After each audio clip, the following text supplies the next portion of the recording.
last time out, things went fairly well. So, Buddy finishes in P8, a good result for him in the end for the penultimate race of the season. Now, it was time for Buddy to head to Abu Dhabi for the final race of the season. But before he did that, Buddy is on the verge of signing a contract extension with Renault. But before he does the finalisation, he is going to tell his father and stand up to him to prove a Simpson belongs in Formula 1. That would take place at a classic car event in Silverstone, where many of Jonathan's cars are being driven. Why have you brought me here? You know I don't like F1 tracks. Firstly, I've got to tell you, I'm a Formula 1 driver, not an IndyCar driver, and I have signed for Renault for another year, and you can't stop me. Oh my God! Terminate the contract now! No, I'm an F1 driver. You may have managed to force me to before, but you're not going to force me to now. A Simpson in Formula 1 for another year? How does that work? You're defying family heritage! Who cares about frickin' family heritage, about whatever you're saying? I want to be Formula 1 driver, so why can't I? And besides, sure, a Simpson can you doesn't listen a belong in moment? Formula 1! F1 is all full of politics and technology. It's not real racing. IndyCar's real racing. Surely having a Simpson in Formula 1 is good because it means a Simpson has succeeded in different disciplines of motorsport, especially if I end up winning a championship. Now follow me. Come on, follow me. Okay, but you may know I have a problem with the Simpson name in Formula 1. Dad, what do you think? It's one of Ayrton Senna's classic McLarens. A really classic car this is. Surely you can't help but marvel at this masterpiece of engineering. Dad? Come on, please say something. What are you doing? No, Dad, that's...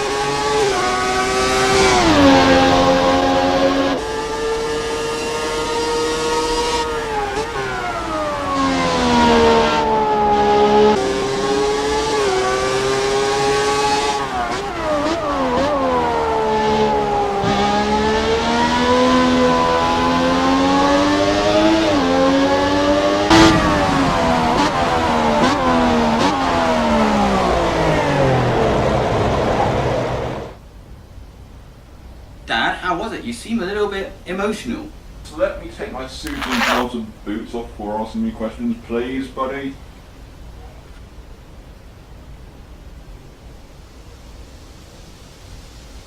How can you make me have to believe all that? Believe what? Oh, why did I say that? You made me have to believe all that and handle that piece of crap! I didn't make you have to. You chose to drive it. Right, I'm off. But by the way, if you think you can make driving an F1 with that French manufacturer work again for another year, you are wrong.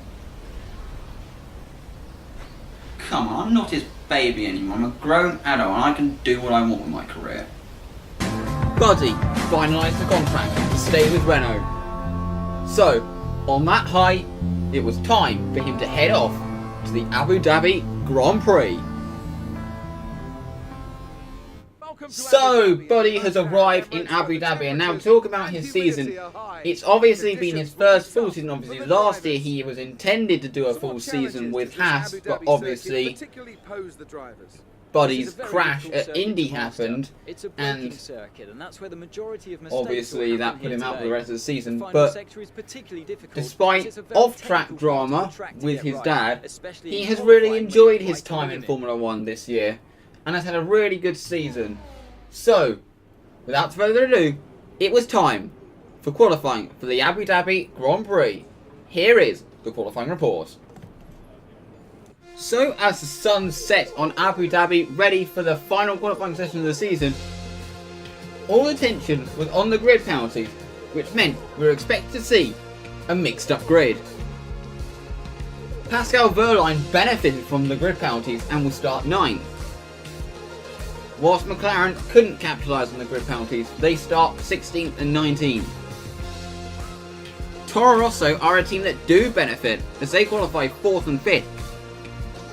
Kevin Magnussen will start 3rd as a result of all the grid penalties, whilst Lance Stroll will start in the top 10 with Massa in 14th in his last Grand Prix. Esteban Ocon will start on the front row.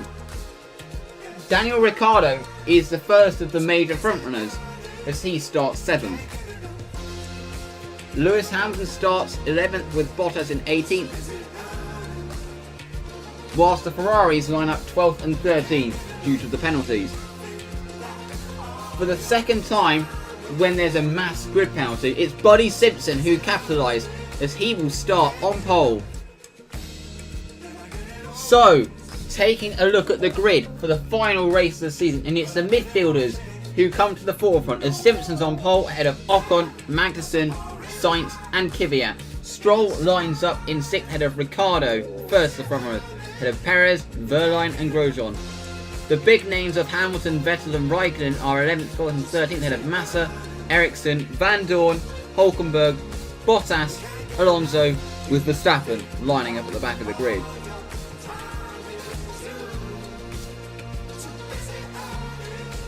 Beside me for one final time this season, it's Anthony Davidson. What a year it's been, Ant. It's been an absolute pleasure. And now, how are you feeling ahead of Lights Out tonight? Well, it's been a breathtaking year of F1 action, and there's one more sting in the tail to come here tonight, I reckon. We've been all around the world, but there's still everything to fight for, and what an occasion it is as well. There's a real sense of anticipation every time we come here to Abu Dhabi, and here's hoping it's a fitting end to a very special season. So, here Buddy is, for the last time of the season, sitting on the grid, and on pole position. I mean, I don't think it's the right thing that sometimes in career mode so many people can have penalties that would put a midfield car on pole position. That's a little bit over the top. Hopefully that is fixed for 2018. Either that or it hopefully happens in real life sometime. It would certainly make for an interesting race. But as you can see, Buddy is leading away on the formation lap, ahead of Ocon and Magnussen, and it's going to be interesting. Like, Ocon is a key car because obviously he's someone that he's fighting in the championship. It's Ocon and Grosjean who are his main rivals, but beating Ocon is quite unlikely at this stage. I mean, he needs 10 points. He needs to outscore Ocon by 10 points here. And that's something that's going to be, considering where Ocon is, that's something that's going to be quite tricky for him. But Grosjean is certainly a doable target. As you can see, lining up on the grid here in Abu Dhabi.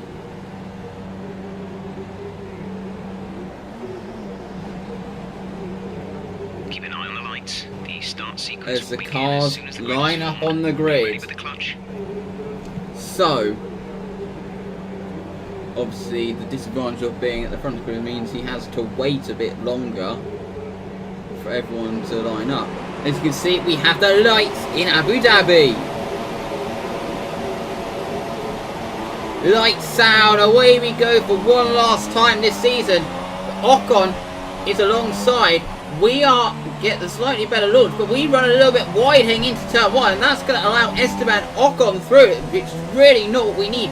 Carlos Sainz on the super soft tyre has gotten ahead of Magnussen for 3rd. As you can see, we are running in 2nd place behind the Force India of Esteban Ocon, but it's important that we must stay with the Force India to ensure that we can potentially get back ahead. I mean, obviously we're not expecting to win the race because obviously there are some very fast cars that once they're behind us, it'll be very hard to keep behind. But we need to stay in front of them for as long as possible, and we need to hope that the guys behind, such as the Haas and the Toro Rossos, who are in front of the Ferraris and Mercedes and Red Bulls, who are mid-pack, can hold them back for as long as possible.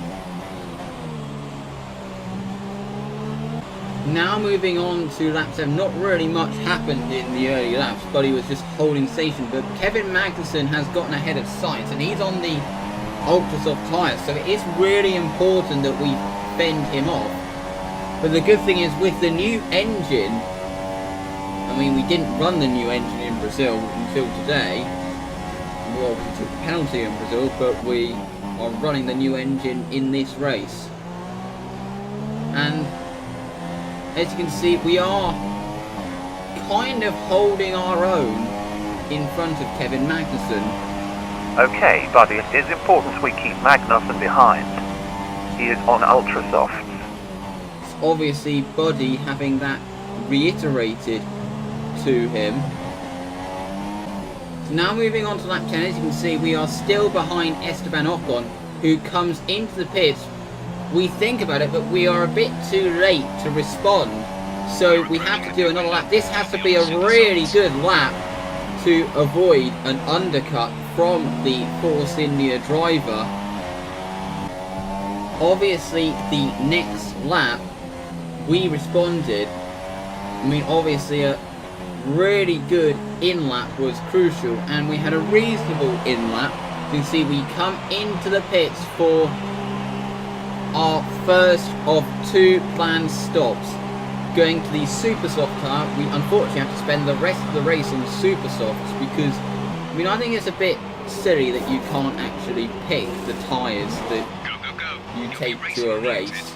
It would make sense if you could in 2018, because we don't actually have any super soft, ultra softs left. You can see we're exiting the pit lane, and we exit in P10, just ahead of the Red Bull of Daniel Ricciardo, and just behind the McLaren of Fernando Alonso still has to pit. But Ocon, as you can see ahead, you see that pink car ahead, he has actually, obviously with the undercut, managed to gain some time. So unfortunately the gap has actually extended. And you can see now, moving on a lap later, we are behind Fernando Alonso. Kvyat has got out ahead of Ricciardo, which could help us, I mean, restrain him for a bit. And you can see, obviously, with the greater power, we are able to easily get through on the McLaren.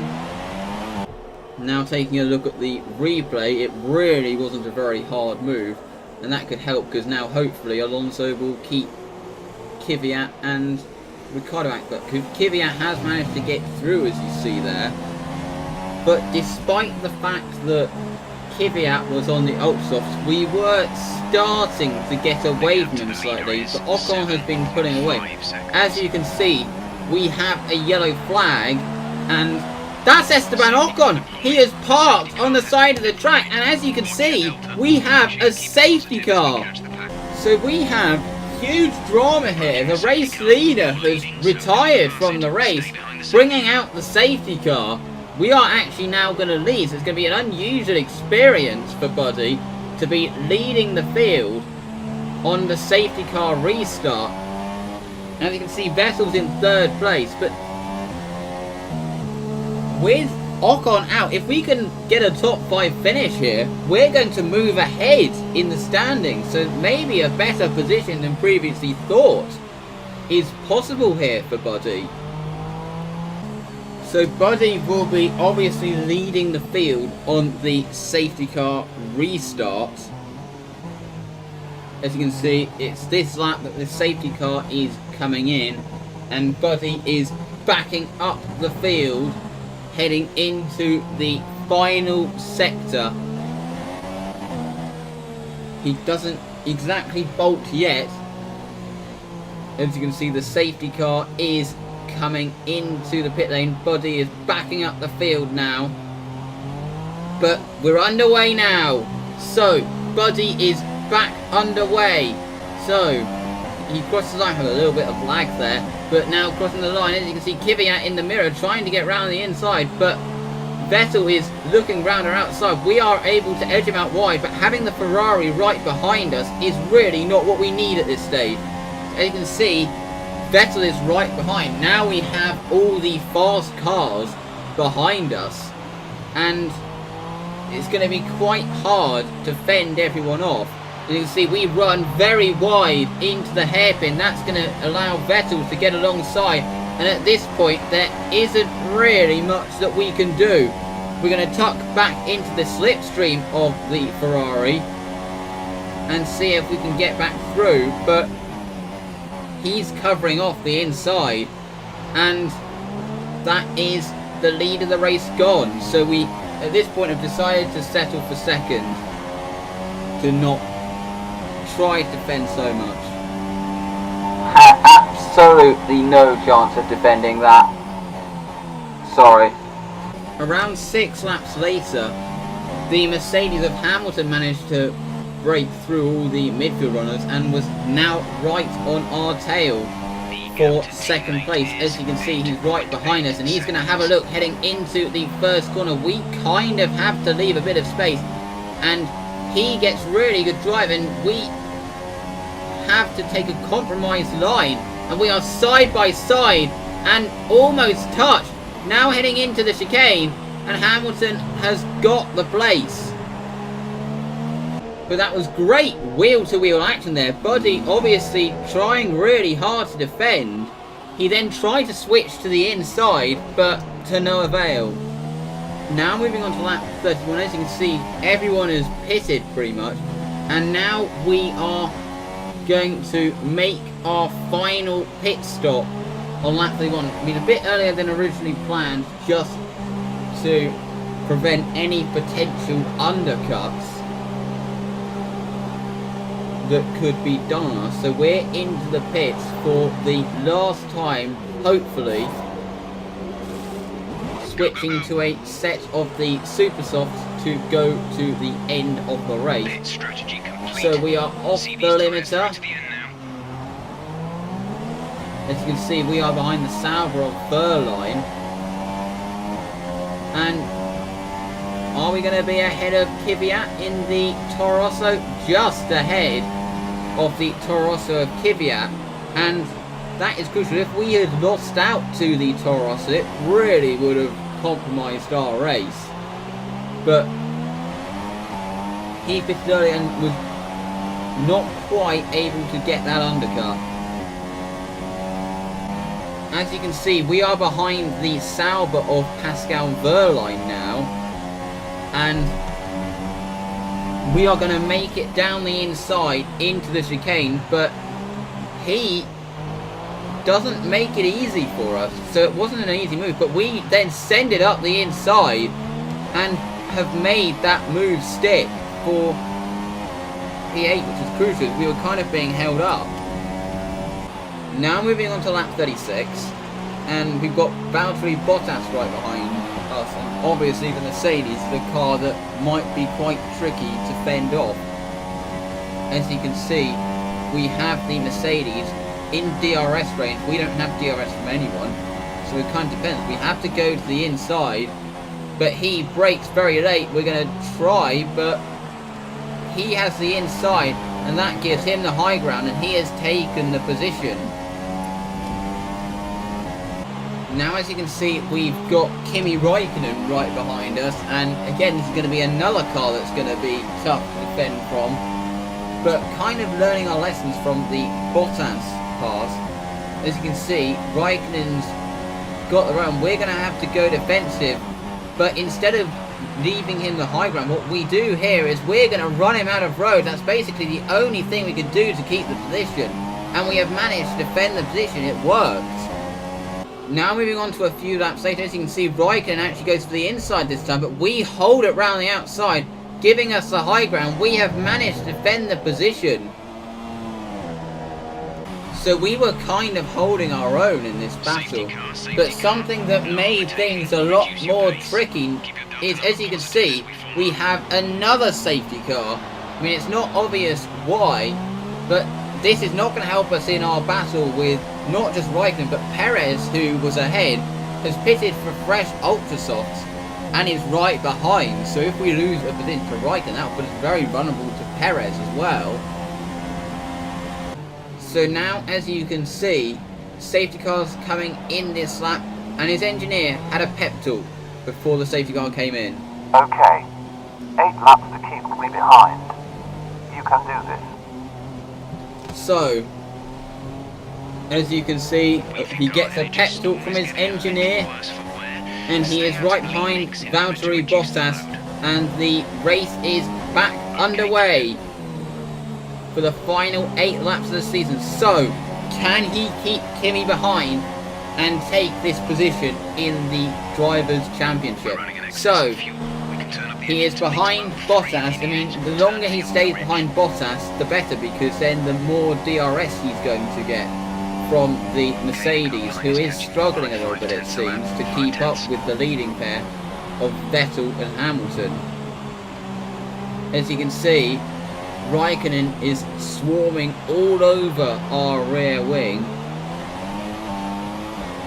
and he might have a run down the back straight. But it is crucial that we kind of keep to the inside, just make sure we make it clear that there is no way through for him, that we are not going to give this place up.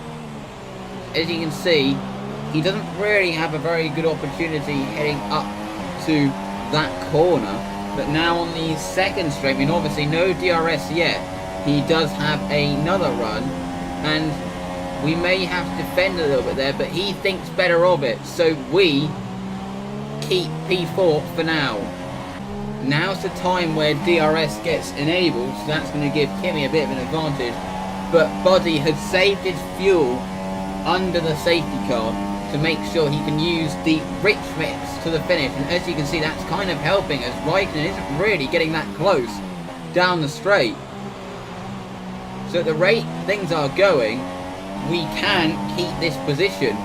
As you can see, Raikkonen's going to have a second burst of DRS down the straight, but with the rich mix available to us, the fact we've got the engine all turned up to maximum to defend this position could help us. Now moving on to the final lap now. As you can see, Buddy is still under a lot of pressure, but he has held his own. I mean, there's been not really any point since the safety car that Raikkonen has looked like passing him with the engine turned up, but we're presuming that Raikkonen has turned the engine up a bit more as well. As you can see, I think this is the closest that he's been since the safety car came in, but he's not quite able to send it down the inside. But we need a really good exit here, making use of our extra engine modes available. Obviously, as we're a Mix 3, making use of our Mix 3 to be able to get the exit out of the chicane, which enables us to not really be under threat heading up to turn 11. Now heading into the hotel for the last time. Providing we can get to the end without any mistakes, we should have P4 covered, which is a really good result, considering, and especially as this would enable us to take P8 in the driver's standings. As you can see, Vettel wins the race. Bottas sets the fastest lap on the last lap. So we, round the penultimate corner, into the final corner, it's going to be our second best finish of the season. Good job, Buddy. Good job. By my calculations, you take P8 in the standings. Thank you guys, it's been a great season. Thank you for giving me the chance this year. Through all the highs and lows, you have supported me. So thank you. Yeah, it's been great. Here's to a better 2018. So, Buddy obviously thanking his team for giving him the opportunity, and considering the situation with his dad, rightly so, they do deserve to be thanked. I mean, they gave him the chance. I mean, after Haas decided to let him go to protect the image of the company after his dad was publicly saving them, it was really good of Renault to give him the chance, and he's driven a good season with them.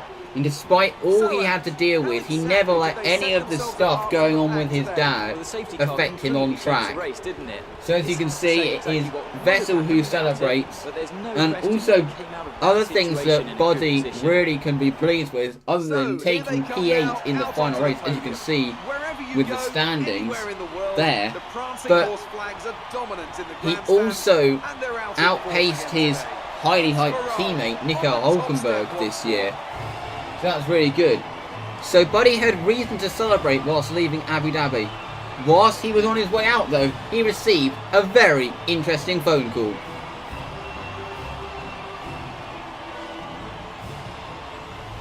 Hello, Buddy.